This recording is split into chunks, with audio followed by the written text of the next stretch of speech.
Have you ever seen a picture of some ancient ruin and just your mind starts racing? Like, who built this? How? And, where did they all go? Well, today, that's exactly what we're doing. We're diving deep into one of the most incredible, most mysterious places on Earth. We're going to listen to what the whispering walls of Great Zimbabwe have to tell us. I mean, really think about that. How does an entire empire just get lost? We're not talking about just a few fallen down walls here. This was a thriving, powerful, wealthy civilization that somehow just vanished from our collective memory. It's a huge question, right? So let's get into it.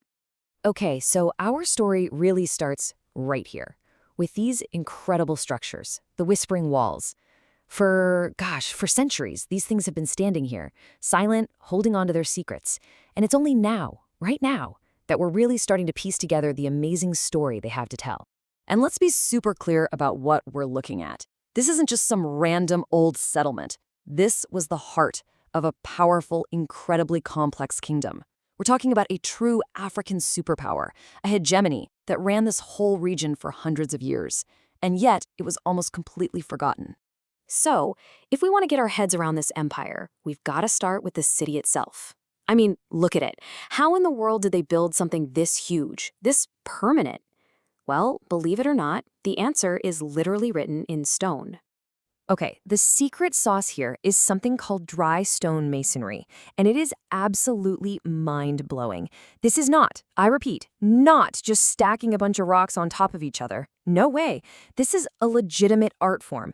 Every single stone was shaped just right so it would lock perfectly with the ones around it. Think about that. No mortar, no cement, nothing holding it all together except gravity, friction, and pure, unadulterated genius. And the process itself? Wow. First, they had to somehow quarry these massive granite blocks out of the nearby hills. Then, with unbelievable skill, they shaped each one with amazing precision.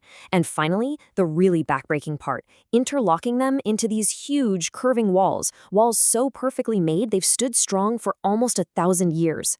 It's just staggering. All right, so we've got a handle on the how, the incredible engineering. But that brings up the even bigger question. Why? Why build something so magnificent? Well, a city this grand doesn't just pop up out of nowhere. It was the capital of a seriously wealthy empire, the very engine of a medieval superpower. Fundamentally, Great Zimbabwe was a massive, sprawling trade hub. You can almost think of it like a medieval New York or a London of its day. It was this buzzing, bustling center for business and culture that served as the link between southern Africa and, well, the entire known world. So what was fueling this whole economic machine? It boils down to two things everybody wanted. Gold, which they mined from the super rich lands all around them, and ivory from the huge elephant herds in the area. This stuff right here, this was the cash that literally built an empire.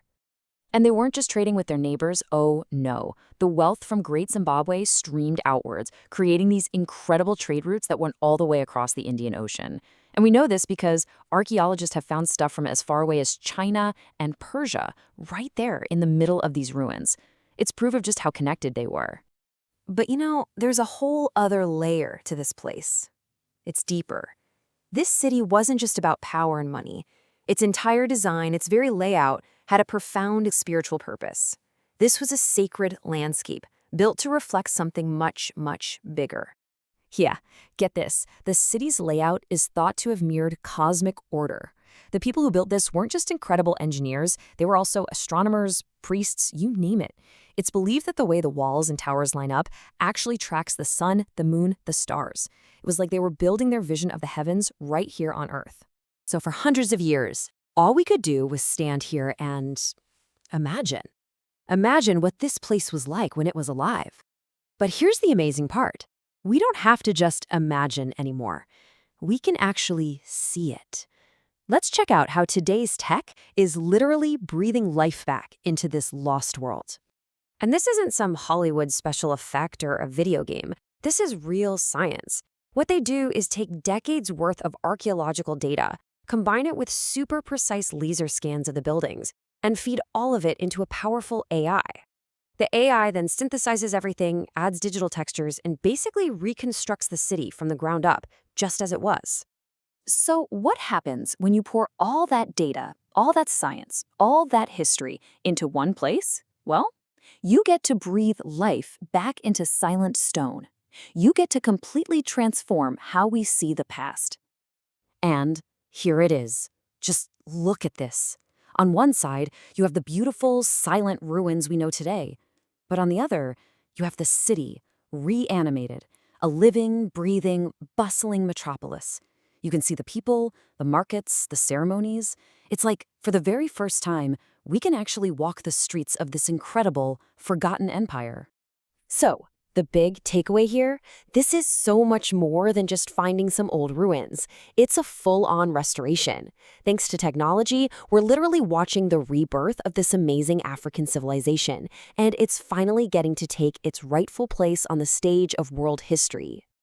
And that really leaves you with a final, kind of thrilling question, doesn't it? If we can use this technology to unlock the secrets of Great Zimbabwe, just imagine what other incredible stories are still out there, just waiting for us, locked away in silent stone all around the world.